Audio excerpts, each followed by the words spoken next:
Hey everyone, Tom here from Beneath the Skin. Just a quick note, we have a limited amount of books left on our web shop. That's the London Tattoo Society, Ikasaki Volume 1 and others. So please check out the link below if you're interested in maybe grabbing a copy.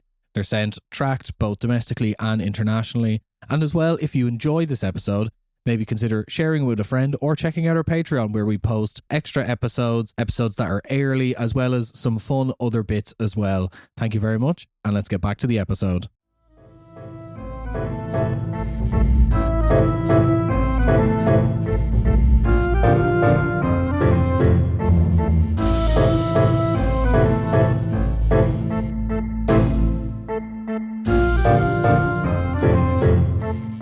Matt, have you ever kept the stencil from your tattoo? I have actually. I've got definitely not every single one, but yeah, I do have some. I occasionally find ones actually, like that I've kept from like years and years ago that are just in random envelopes lying around my house. So I do find things. Have you kept yours?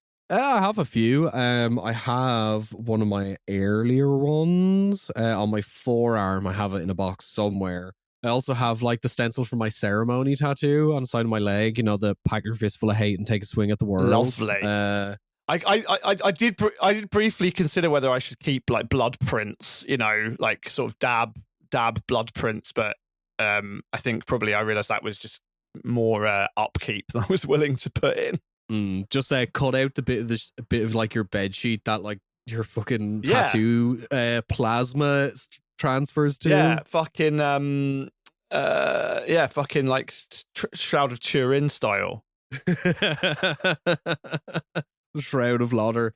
You're very welcome to Beneath Skin, the show about the history of everything told through the history of tattooing. I'm one of your hosts, Thomas O'Mahony, and I am joined by my esteemed co-host, Dr. Matt Lauder. And today we're talking about something that people have asked about. We're talking about the history of stencils, and Matt has done some extensive research. He was angry at me the other day when I had to reschedule because I'd lost my voice last week and couldn't record. Yeah, how dare you? How dare you? Like, your voice is. We should insure it. Like, those like fucking sommeliers insure their noses. You should be insuring your golden honeyed voice because the minus pence that we make on each episode of Beneath the Skin.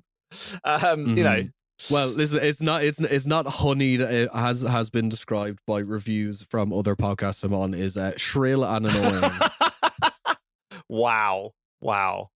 It's fun being a public figure. But anyway, history of stencils. So, Matt, where do we start? Well, so, we're talking about how one takes a design from the world, I guess, and puts it onto skin. If you Google search this, some of the articles that come up say that the kind of oldest stencils that we have for tattooing are from the Scythian Pazyryk culture, which about whom we've done an episode already, and there's a chapter in my book about the so-called Ice Maiden or Ochibala, and she's called by the native people in Altai. For people that don't know roughly when we're talking about, this is like Siberia, basically kind of on the border of China and Mongolia, in the Russian Federation, in the Altai independent sovereign nation. And the indigenous people there who were tattooed sometime around 300 AD, something like that. So their tattoos were pictorial, and one of the interesting things about the Altai Pazyryks is that the tattooed mummies that have been found and preserved in the ice is there are often designs repeated, and in fact in one cluster, as they get called, there's a group of 3 mummies which seems to have been tattooed probably by the same person, and some of the designs repeat. Now, what archaeologists know about the Pazyryk culture and their visual art is interesting. There was a whole exhibition of their stuff at the British Museum, and because of the climatic conditions, their art and stuff is quite well preserved. And so you'll find these articles online about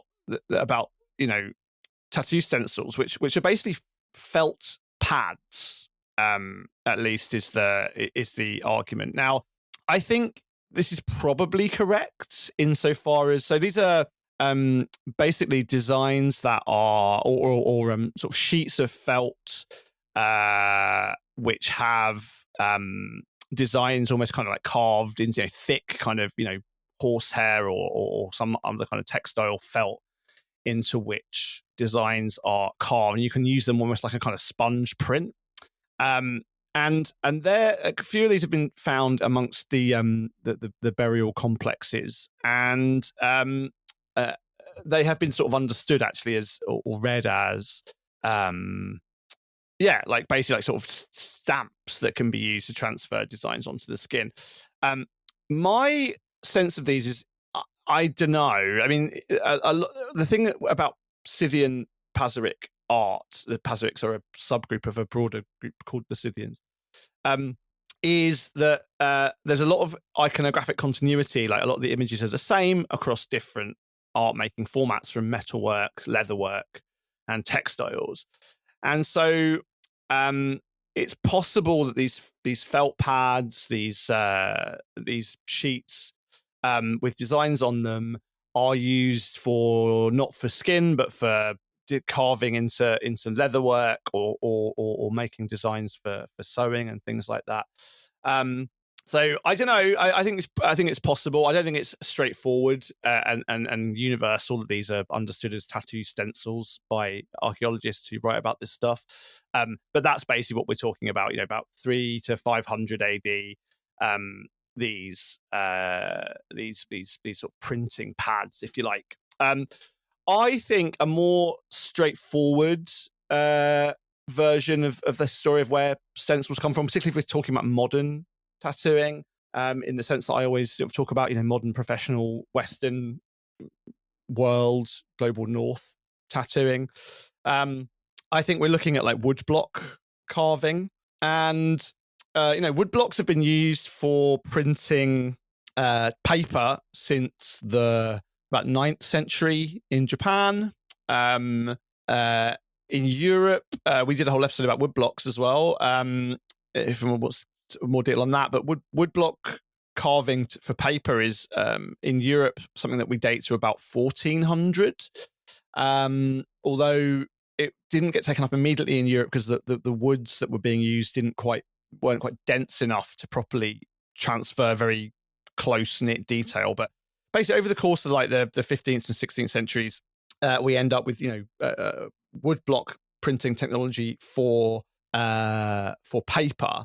And when we start getting tattooing talked about in Jerusalem and the Holy Lands, the descriptions describe starting in about 1600, sometime around there, the designs are basically described often as being transferred with wood blocks. So olive wood carved with a design.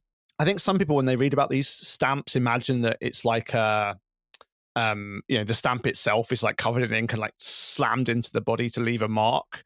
That was done a bit for some punishment tattooing in the 19th century. But when we talk about wood blocks and block stencils, it's just a kind of like you'd have a potato print when you're a kid, right? You cut out a shape and you print it on the skin with ink. And then when you're tattooing, you tattoo over that. And we have, I think that's basically what tattoo stencils look like until the Industrial Revolution. In fact, even afterwards. So some of the first professional tattooing in Europe, there's an incredible article from the 1890s about a tattoo done in Portsmouth, and it shows a woodblock stencil, a cut with a naval design of a Union Jack. So that in a way, that really ancient technology, which had a kind of European revival or European, in iterative step in the 15th century and onwards.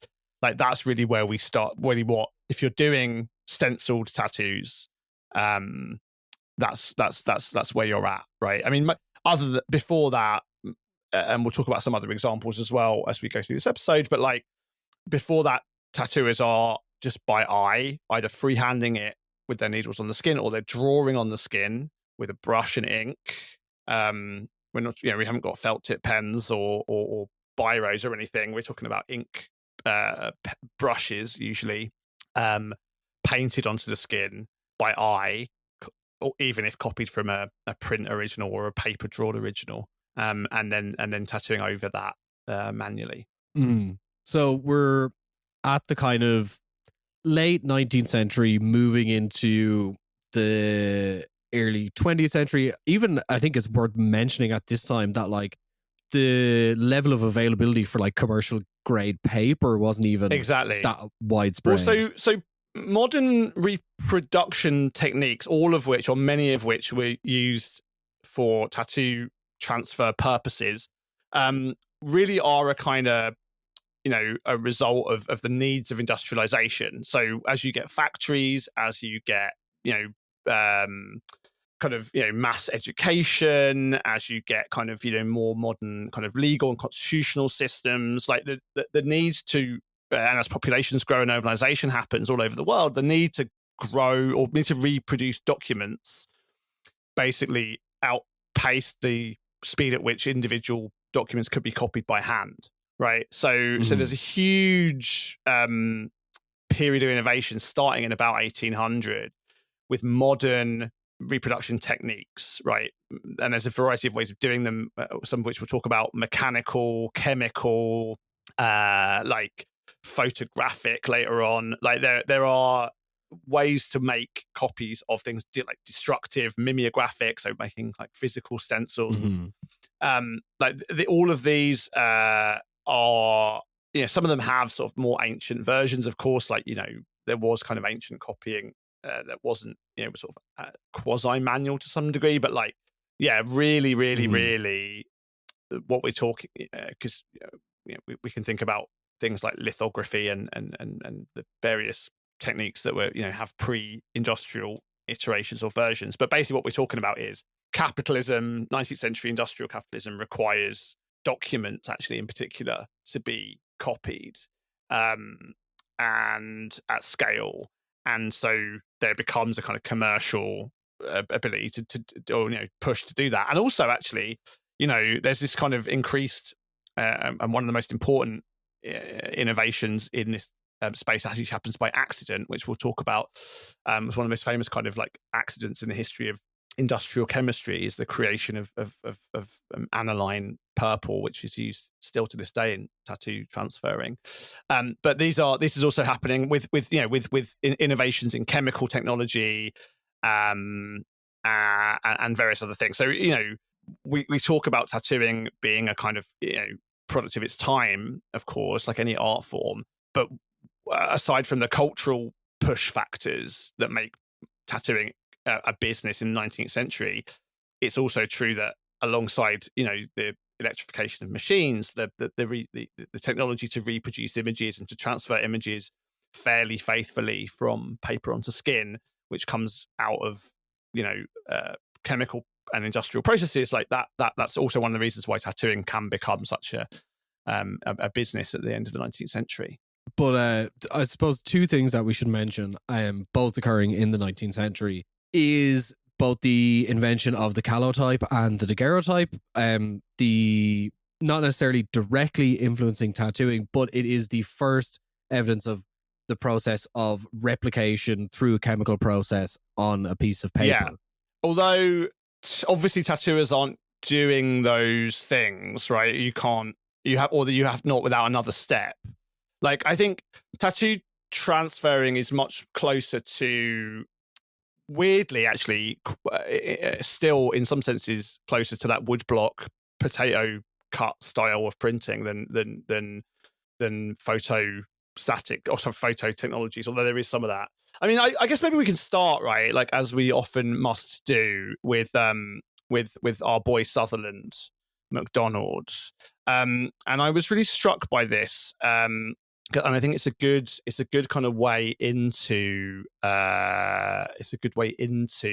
what we're talking about here, because he is, as we've talked about before, the kind of most important, in my opinion, of the first generation of professional tattooers, and he's, for kind of business reasons, iterating these things. Now, there's a great article about his work, and he doesn't invent this technique. This is also at use in the United States as well at the same time. This is an article from the early part of his career. Let me get the exact date. I think it's about 1891. Maybe I'm incorrect. 1893. So this is from 1893, and it describes. Well, this is like I've called this before the greatest sleeve in tattoo history, because it includes work by both Horicchio in Japan and Sutherland MacDonald in London on an actor called Charles Sutherland. And Charles Sutherland is, while the journalist is present in the room, getting a pair of grasshoppers tattooed on his arm. So this is how this article from 1893 describes it. We were interrupted by the arrival of Mr. Sugden, who wants to have a design completed on the arm for my benefit. He was seated in a high chair near the table with a strong light was thrown upon his bare arm and held rigid for operating purposes. Two large-sized grasshoppers, which had recently were already traced in black India ink. The tattooer suggested and sketched the design of a barley stalk with leaves and silken beard upon which the two grasshoppers should meet. So he's composing the design on the skin here, right? Like you can't take a photograph like you can now on an iPad and sketch on the iPad. He's put the grasshoppers on already, and then McDonald's like, we're going to add some grass and barley stalks and upon which the grasshoppers can sit. And that's what we're going to transfer next. So the tattooist suggested and sketched the design of a barley stalk with leaves upon which the two grasshoppers should meet. He drew the lines on a sheet of notepaper, and the victim approved. A liquid preparation was smeared over the skin so the outlines could be traced with a lead pencil on the arm. This being done, the patient expressed a desire to have cocaine injected so as to make the action of the needle painless. Right. So essentially, if you're following that, McDonald draws it on paper, and then puts some kind of some liquid on the skin and presses the design onto the skin with paper, draws over it from the back side, and then removes it, and that leaves the positive print on the paper. Now, that doesn't go into a lot of detail how that works, but basically what we're talking about here is what is called hectography, right? Which is really at the root of like the next 100 years nearly of tattoo transfer technology. How much you almost like my point about the calligraph was actually relevant before you cut me off. One of the important like technologies in hectography is carbon paper, and I sort of I remember this when I was a kid because my nan and my mum were both like typists, like professionally. So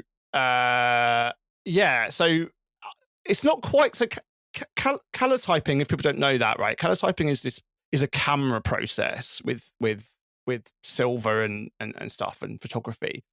What hectography is basically a more direct printing process than calotyping. So carbon paper is basically early, like it was invented around 1801. But what it means is when you type directly with a typewriter, for example, or write by hand onto a top sheet, and underneath that top sheet you have a sort of wax or like literally kind of wax and carbon covered sheet, and so your original copy would leave a print on the underneath process. Now that can make like a single copy, right? We can create a single copy of a document using carbon paper. I mean, I used to, even when I started my first like proper job in the early 2000s, we had like fax paper that was carbon, which would create 3 copies, an original, a copy for us, and a copy for the customer, right? So you can do that with just this kind of like imprint style technology. So that begins to exist in the early 19th century. It's where we get the term CC from, by the way. Now carbon copy, right? But like hectography is a kind of iteration on that, and sometimes carbon paper is useful because you can draw your original, and then you have a carbon paper copy, and then from that carbon paper copy, you've got a version that you can then trace over. But the way hectography works is basically a kind of it's a chemical process with gelatin usually, that you create a copy onto this wax subsurface like carbon paper, but usually made from gelatin, and then you press on top of that a new piece of paper, and it creates a copy, right? So you're kind of like, it's almost like and you can only do that. I mean, hectography means something like 100 times, but really it's only like 80 or so times for even the best people. But to do that, and I was looking at actually a Gamage's catalog. Gamage's sold these for a long time, these hectographic printers. What you have is you have your original. You then maybe create a carbon copy, go over the carbon copy with a particular kind of ink. That ink you then press onto the gelatin plate, and then that leaves a reverse mirror image copy. You can then push your new clean bits of paper onto that sticky gelatin surface, and it will allow you carefully to create prints, basically. This was invented in the 1860s. And if you think about it, what I just described with McDonald is basically a kind of version of hectography where instead of a piece of paper, you have the skin. So you have a design covered in this particular hectographic ink, which is sort of sticky. And you push on that from behind, and then that will leave on the skin a copy. And these were basically created, these like hectographic designs. They were used by tattooers right the way up into the 80s and 90s, particularly in the UK, although they also were used in the United States too. I mentioned this with hectography because and accidents, because like the ink that you need for a hectograph, most famous of which is purple, was invented by mistake, right? It's a purple dye called aniline, and we still see this now to this day in tattoo stencils that are purple, because it's still some version of the same technology roughly today. There was a chemist called William Henry Perkin, who was working in the 1850s trying to synthesize quinine, which is a cure for malaria, right? And Perkin basically is trying to kind of figure out how he can synthesize quinine. Quinine famously in tonic exactly water, in gin and tonic, exactly. Vastly consumed by British soldiers stationed in India back in the day, helped with malaria. Unfortunately, quinine gives you terrible nightmares. Does it? Yeah, it's part of it. It's part of the original thing about Mother's Ruin with gin and tonics, is that like the quinine in the gin and tonic makes you like sleep really badly and have nightmares. I did not know that. Wow. Yeah. Well, so he's trying to sort out this quinine synthesis, and he ends up accidentally creating a dye which is purple, which is called mauvine, and where the word mauve comes from. It's the first industrially produced synthetic dye ever. Perkin ends up very quickly starting a factory to mass produce it. He gets a patent on it when he's only 18 years old. And prior to that, we're talking about organic dyes. This is a chemical dye, the first ever one. But one of the uses for mauvine is in a version of this chemical called aniline. And aniline is the dye. Purple aniline is the dye that is used in what gets called hectographic pencils or copying pencils or transfer pencils. And you can still buy them today. But copying pencils are basically like an indelible dye, right? It's like aniline, graphite, and clay. And it produces a kind of ink that is water safe, is indelible, but also has this product when you put it onto gelatin, that it's sticky and you can create copies. Now, it's not good for you necessarily. It potentially causes like various skin conditions, and can even actually cause like necrosis of the tissue if you use too much. But I love that, right? Like, we're trying to synthesize malaria drugs, and we end up with the stuff that's used for tattooing. So that's the kind of, that's sort of version one. That's McDonald's version done by hand. You still have to sort of trace over. Off the back of this technology, we end up. Well, we should also probably mention, just as an aside, actually here, the Edison pen, which was also designed to make stencils for offices, and that's a mimeographic process. So mimeography is basically the process of creating a stencil and then pushing ink through the stencil to create a positive image. And the idea of the Edison pen, which was invented in the middle of the 19th century and then adapted by tattooers, including McDonald, to make tattoo machines, basically moves the needle up and down, and it's a destructive stencil maker. So you take your original document, or maybe a carbon copy that you've created.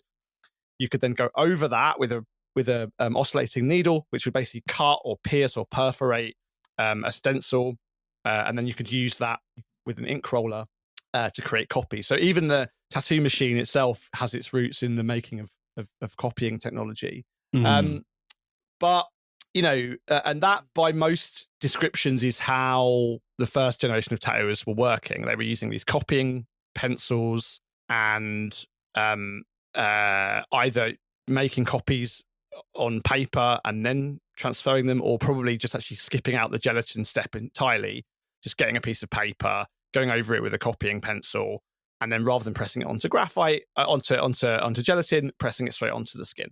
And it's fairly indelible, and doesn't wipe off super easily when you tattoo over it. Also, should be worth mentioning, I'm going to talk about the Burchett stuff that Danielle showed us, the fibrous stuff. Yeah, so that is also hectographic, but they're experimenting with different kinds of paper. So maybe we can talk about that. Yeah, go on. Yeah. So also, it should be worth noting, they weren't just using paper, they were using other available materials. I think this is really a time of like experimentation, of like, they were trying to figure out what worked. In the Lyle Tuttle collection, which Danielle so graciously showed us, you can see it on our YouTube channel. There's multiple examples of this kind of like fibrous material being used for stencils as well. Yeah, so if you think about that, right, like you've drawn your original, you've got, and then you're transferring it to the skin. The more robust your paper stock, and the more transparent it is actually as well, the easier it is when you're doing that hectographic transfer with aniline wax. Like the better it is. So you're looking for something that's kind of flexible but a little bit transparent. And that's where we end up. I mentioned that was kind of the main thing in the UK. The US tattooers, I don't know exactly when this begins, but it's certainly already happening by the kind of early part of the 20th century. Is the other type of stencil that survive in collections, which are the acetate celluloid stencils. And so this is also a kind of like an analogous process of taking a redrawn original and sort of using a kind of sticky process to stick it to the skin.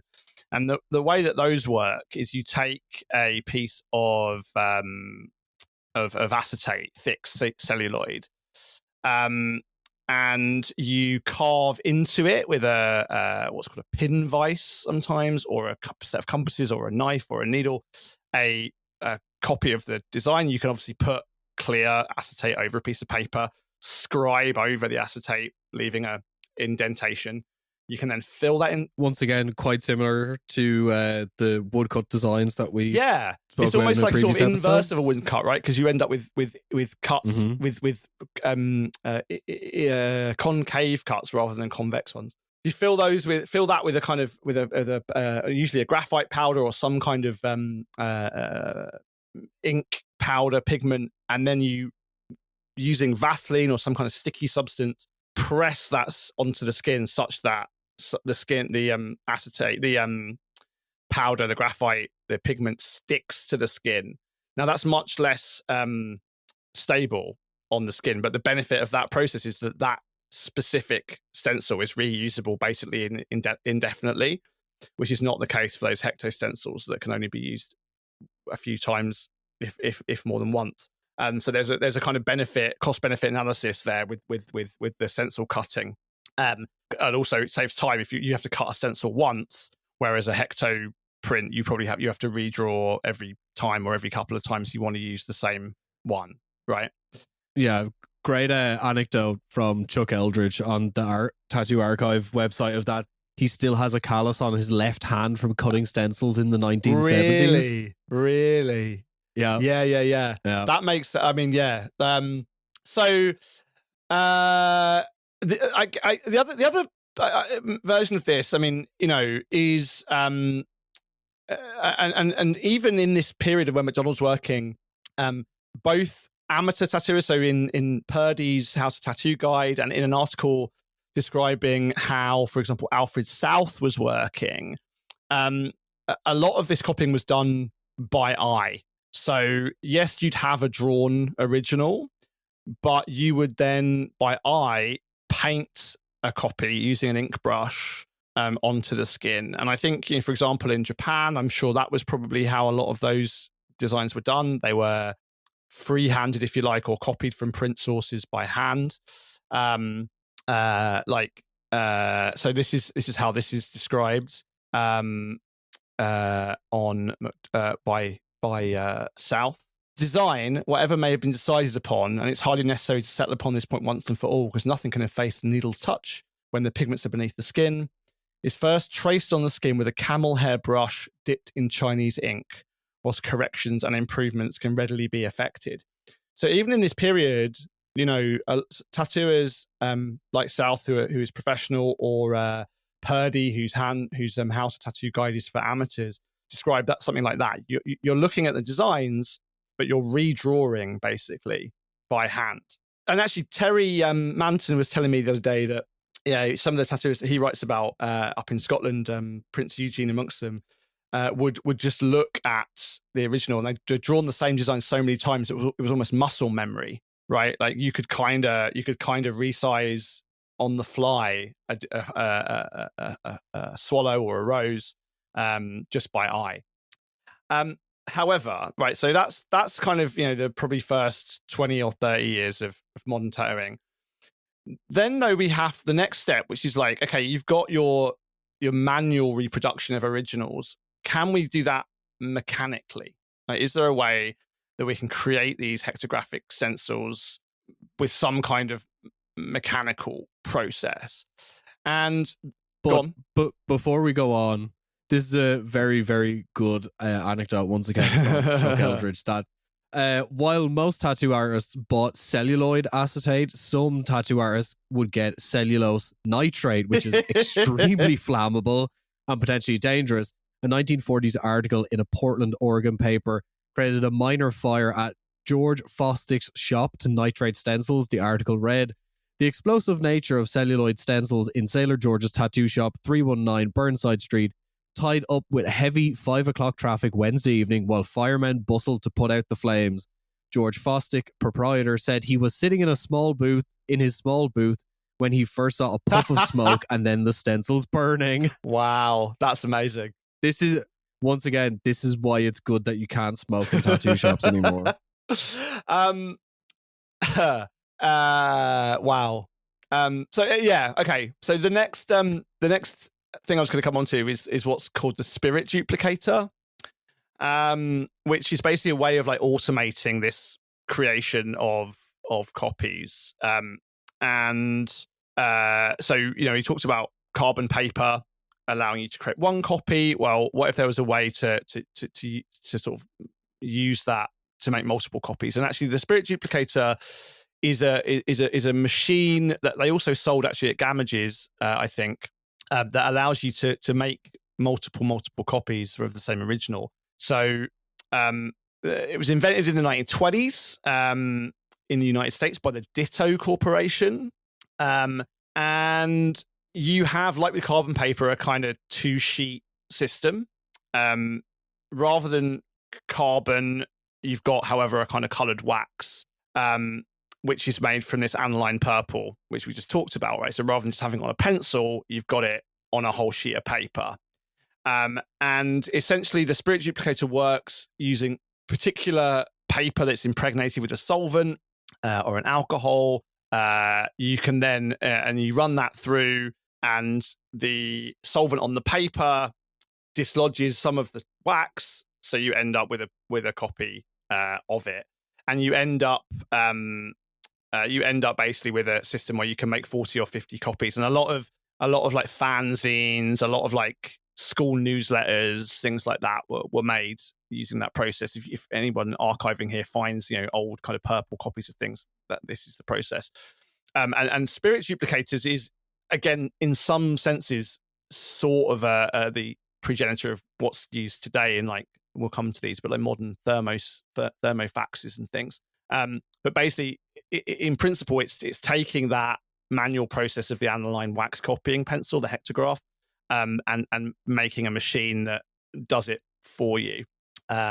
You still have to obviously have an original that you've produced. You can't take a pre-existing image and run it through like a photocopier. You have to still produce a spirit master, right? You just have to draw it once, but then you can, from the same original, you can reproduce multiple copies of the stencil, and the colored wax gets used up over time. And I think, I think, when you look at descriptions from the 1920s, this is kind of what we're talking about here. Although, again, most tailors aren't going to be spending money, at least not as early as the 1920s, on the copies. But when we get flash mass production, and I remember this from Cornwall, we had, for example, Ray Collinston's stuff from the 1920s. You'd end up with, like, so from the 1960s, you'd end up with artists who would draw up a design and make up an original onto a Spirit Master original, and then you'd reproduce copies and copies and copies at once, and then you'd keep the stencils so that so you'd had 30 or 40 copies of the stencil, so for your popular designs, so when people came in, they say, I want, that tattoo C1 or whatever, you'd go and pull C1 stencil out, and it was all there already pre-made. It sort of saved you a lot of time. If you look at, like, so I promised you this. So obviously most of this stuff was available, it was available commercially. So people weren't making their own hectographic ink at home, and copying pencils and things like that were a fairly standard part, certainly by the late 19th, early 20th century, of a normal kind of stationery supply shop. But you can make it at home. And I've got this great book called 1001 Formulations, which is a sort of series of like home chemistry experiments. And it's got a whole set of instructions on how to make your own hectographic ink at home. Do you want to hear it?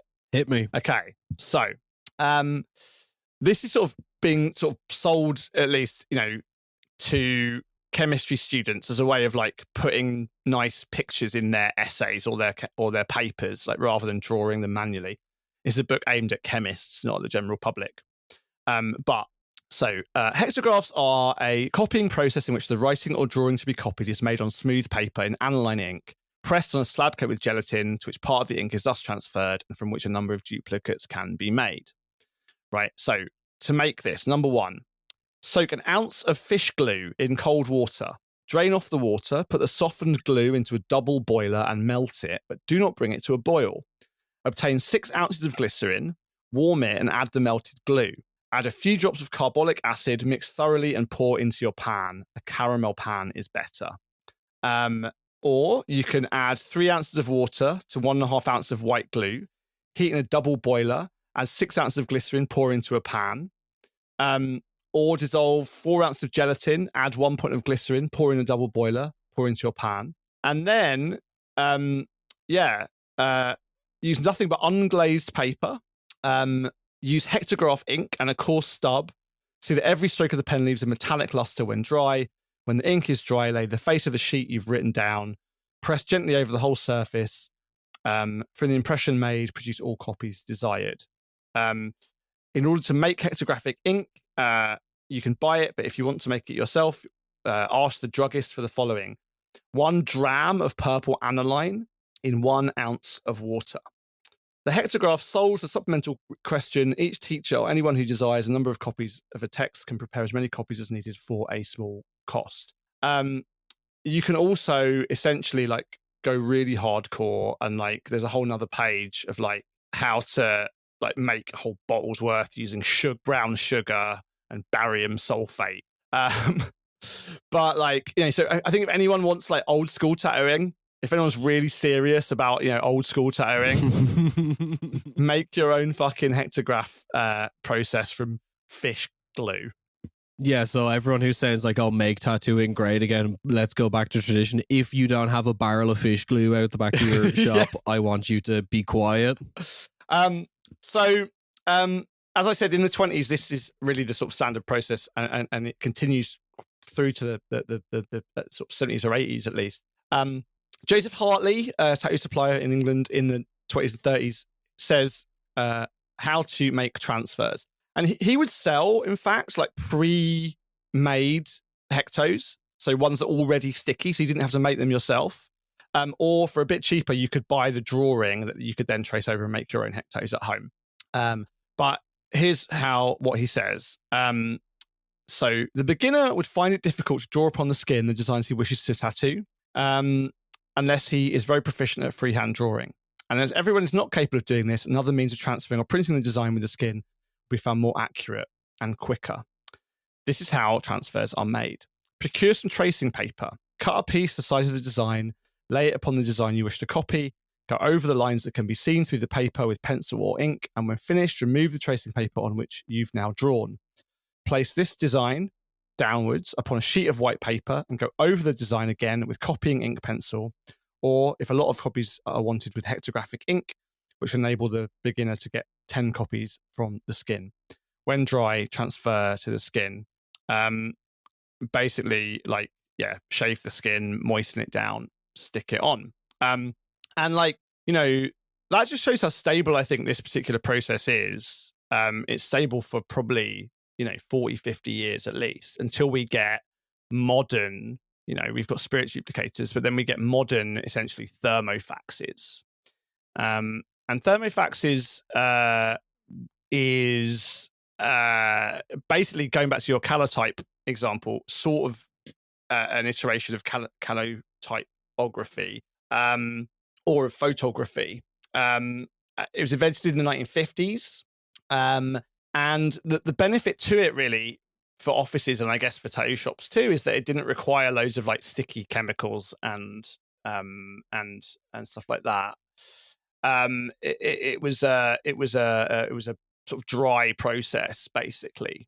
And these are still the machines, more or less, that you see today. And actually, they were used to create actually some of these spirit masters for spirit duplicators, because you could, again, I mentioned, you still have to take your original drawing, draw over it, and then the spirit master would reproduce them. What the thermofax machine does is, by heat, produce mechanical spirit masters. And really, that is what we're talking about still. Spirit masters with a modern version of hectographic ink is what the purple stuff that we stick on our skin is. Now, it's interesting, where they come into tattooing.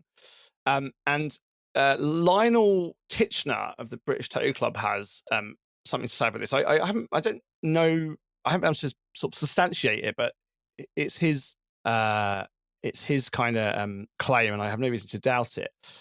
He says the invention of the thermofax to be used in tattooing is a guy called Lou Robbins from Mad Hatter's Tattoo Studio in Old Orchard, Maine. And he apparently like bought 6 for himself, sold 1 to 5 other tattooists, and then began to import them. Lionel began to import them into the UK, and they were expensive. They were £600. They're not the kind of thing that most tattoo studios had. But yeah, these thermofax products made by 3M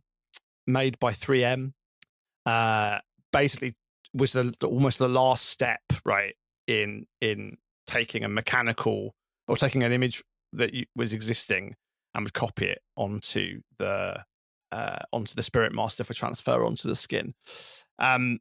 It's interesting because, you know, for a long time, tattooists were getting really worried because most of the rest of the world moved on from thermofaxes and from Spirit Masters because photocopying and laser printing and other kinds of modern printing were invented.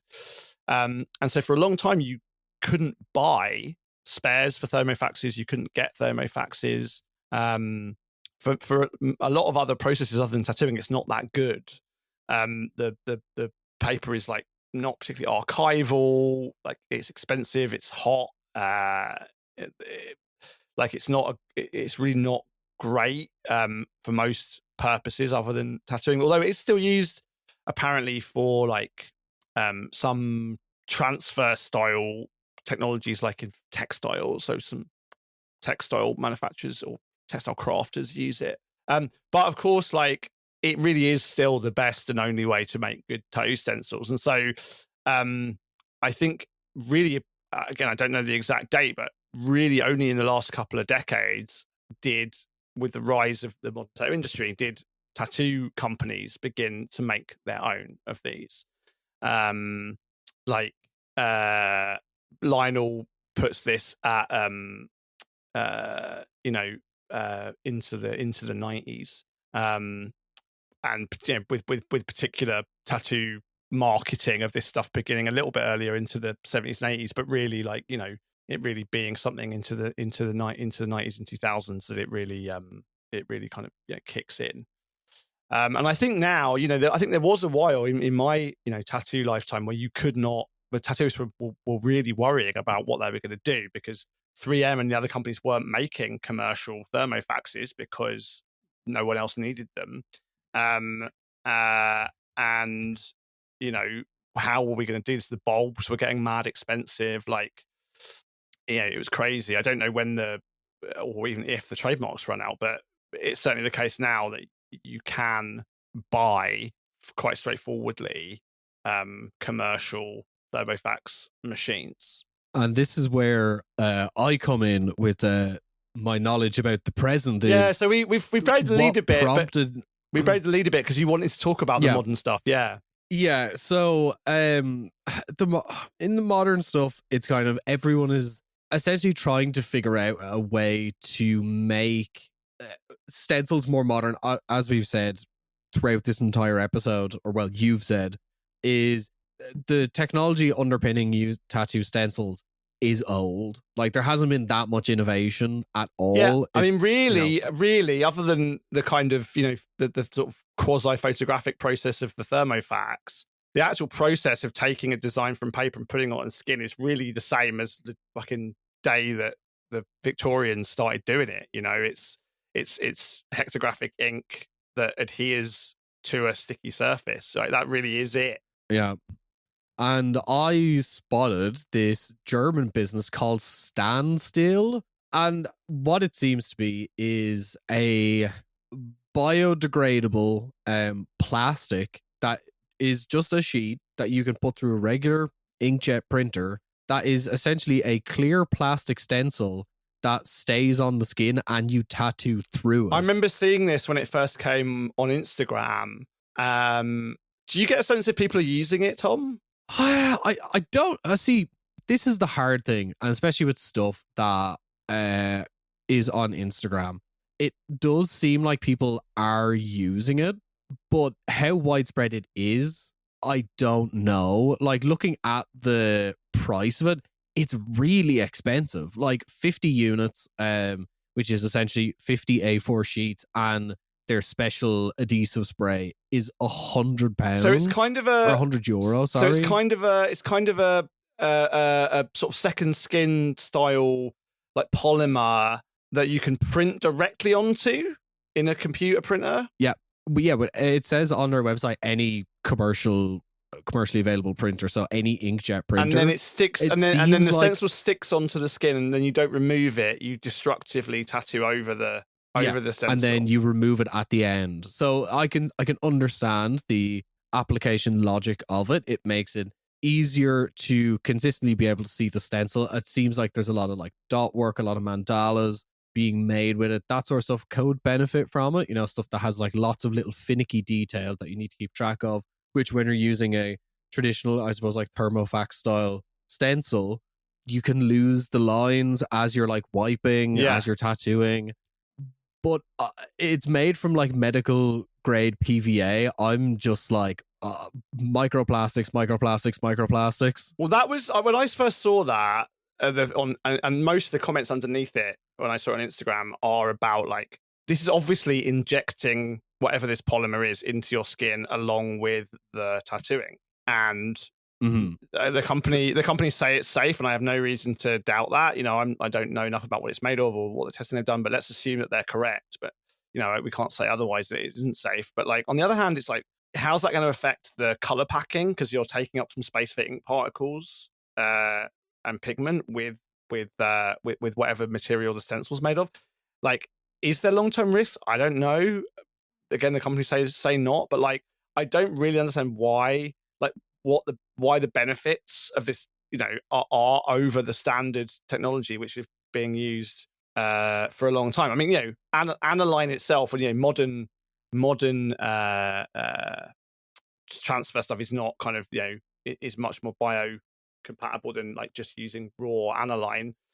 But yeah, on their website or on their Instagram, it does say it is not plastic. It's made from a polymeric alcohol, and it was originally designed for medical and surgical applications, and is completely safe for tattooing. Look, I'm not totally opposed to, you know, smart technical innovations that make tattooing either easier but also allow people to express themselves in new creative ways. But I'm just kind of like, is this where we need to invest it? I don't know. If you are a tattoo artist and you have used this, please send us a message on Instagram. I would love to hear about your experiences. It feels to me like so many of these kind of like innovations in tattooing, like a solution in search of a problem. I mean, again, I this is also probably a really a limitation of the kind of tattoos that I get. Like, I think maybe there's a difference if you're doing like photorealism or you're doing very like micro level work, but like, you know, a trad tattoo, at which, as we've talked about before when we talked about the origins of Flash, like mimics in its original form at least ink in paper. The you don't need anything, like you just need to put the line work on. But I don't know really, like, if I'm sure it must be, as you said, some people obviously are using it like as a benefit to people that are doing much more detailed, much more fine, much more intricate work. I don't know. But also I think there can be maybe a good application in like applying it to difficult areas like kneecaps, elbows, that sort of thing. They also market it as like it's very easily repositionable, and also for working with, you know, continuing larger pieces, you just have to place it in place over the existing tattoo so you can see through the stencil where it's going to fit within the existing tattoo. I think it's an interesting concept. Yeah, although again, you know, if you think about that, to some degree, McDonald was doing that already when he's putting those barley stalks on the existing grasshoppers. I mean, you have to kind of work with the transparency of the paper. Obviously, it's not, you know, there is a kind of lack of precision, I suppose. But yeah, I don't know. Like, you know, good for people to try things out, and clearly as I don't know if people are using it. I presume they must be. The business exists for the moment, so people must be buying the stuff. But I think there's something. I mean, this is also true of machines. I mean, we've had machine innovation, some of which have stuck around in terms of batteries and stuff, and some of which haven't, like the pneumatic machines that were invented. But at the heart of it, tattoo machines really haven't changed either since they were first invented, really. I mean, they've been tuned and stuff, but like the basic technology is the same. And I find it quite comforting, not even comforting, that's not even the wrong approach. I find it quite interesting that we know, when we were talking about this the other day, a lot of people involved in this industry have been tinkerers and creative and problem solving. And those early guys like solved a problem. And I don't think anyone is necessarily sticking with the ways that were done just for the sake of tradition. Some people maybe are, but ultimately the way that those first generation of modern tattoo artists were working, both in the UK and in the United States, is more or less how they're still working today, at the bottom, when you really, really get down to it. And maybe there is scope for disruption, but I don't know. Like as I said, I feel like it's a problem in terms of a solution in terms of it's in search for a problem. Yeah, and that is that on Tattoo Stencils. Let us know what you thought of the episode on Instagram, or lean out your window and shout it, and maybe we'll be in earshot to hear it. Want to thank you all very much for listening, and I want to thank Matt for all of his wonderful knowledge today as well. I got to sit back and listen to a lot of great stuff. Well, you brought this up as an idea, and I was like, I know the rough overview, and as I said, we've taken a lot of our information here from Lionel and Cliff, in the Tattoo Archive and the Oxford Tattoo Museum. So grateful to those sources, but it was nice to kind of, as we try and do here, like put it into some historical context, right? Like there's something really interesting chronologically about, for example, this search to synthesize quinine, and we end up with modern industrial dye printing and the perfect ink for tattooing within a decade or so. It's really, really, really interesting to me to try and think about not just what people are doing, but like what are the contexts in which this is happening. And it was nice also to realize, I did think I did know, but it was nice to remind myself that like if you were super lazy, you could buy like pre-made hectos for a bit more money, so you could just take out the packet and stick onto the customer. Once again, everything that is new is actually old. Everyone who's been complaining about buying a machine off Amazon, they were doing it in 1912 from Gamages. Yeah, people were buying pre-made stencils. It's everything that was old is now new again. Yeah.